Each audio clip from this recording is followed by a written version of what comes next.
అసలు జనసేన అనేది ఎందుకు మాట్లాడారంటే ముందుగా భయంతో ఉండిపోయాం. 2019 నుంచి 2024 వరకు భయంతో ఉండిపోయింది నేల.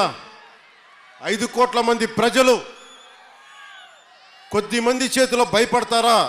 ఐపీఎస్లు, ఐఏఎస్లు, అధికార యంత్రాంగం భయపడిపోయే పరిస్థితుల్లో నేను బయటకు వచ్చి నిలబడితే, అన్నా మీతో పాటు మేము ఉన్నామని మా తల్లులు, మా అక్క చెల్లెలు, మా ఆడపడుచులు, మా వీర మహిళలు రౌడీలకు ఎదురొచ్చారు.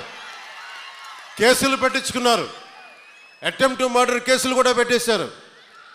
ఇక జన సైనికులు మబ్బుల్లో పరిగెత్తే పిడుగులు లాంటి జన సైనికుల గురించి చెప్పక్కర్లా. మీరు ధైర్యం ఇస్తే, కొత్త తరమే ఇంత పోటీ చేస్తున్నప్పుడు అనుభవం ఉన్న మన తరం ఎంత పోటీ చేయాలని తెలుగుదేశం నాయకులు బయటకు వచ్చారు. కేంద్రం మనకు అండగా ఉండి మనం ఎంకెంత బాగా పనిచేయాలని చెప్పి భారతీయ పార్టీ జనతా నాయకులు అందరం కలిపి ఈరోజు వచ్చే 164 స్థానాల్ని బలంగా గెలుచుకొని, ఒకటే అన్నారు కదా మనల్ని, నువ్వు అసెంబ్లీలోకి ఎలా అడుగు పెడతావు, నువ్వు అసెంబ్లీ గేటును కూడా తాకలేవన్నారు. నేను ఎంత సీరియస్గా తీసుకున్నానో నాకు తెలియదు, నేను విన్నా వదిలేశా. కానీ మీరు ఇచ్చిన విజయం పిఠాపురంలో మీరు చాలా సీరియస్గా తీసుకున్నారు. మా వర్మ గారు చెప్పారు, గేటు నెట్టుకొని రావడం కాదు, బద్దలు కొట్టుకొని వస్తాడు పవన్ కళ్యాణ్. మా వర్మ గారు చెప్పిన ఆ వ్యాఖ్యలే, ఆ ప్రొఫెసీయే నిజమైంది ఈరోజున. మరి నాకు ఇంత ఘన విజయం ఇచ్చిన మీకు నేను ఎంత రుణగ్రస్తుడిని.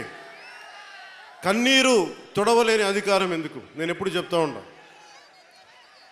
నేను మీకు కష్టమైన, క్లిష్టమైన పంచాయతీరాజ్ శాఖనే తీసుకున్నాను. చాలామంది అడిగారు హోంశాఖ తీసుకోండి, లేదంటే ఫైనాన్స్ తీసుకోండి, లేదంటే రెవెన్యూ, ఇట్లాంటివన్నీ మాట్లాడుతున్నా. నాకేమొద్దు. ఈ రోడ్డు గ్రామ స్వరాజ్యం కోసం బాపూజీ కలలు కన్నారు. ఆ కళలు నెరవేర్చడం కోసం నేను పంచాయతీరాజ్ శాఖ తీసుకున్నాను.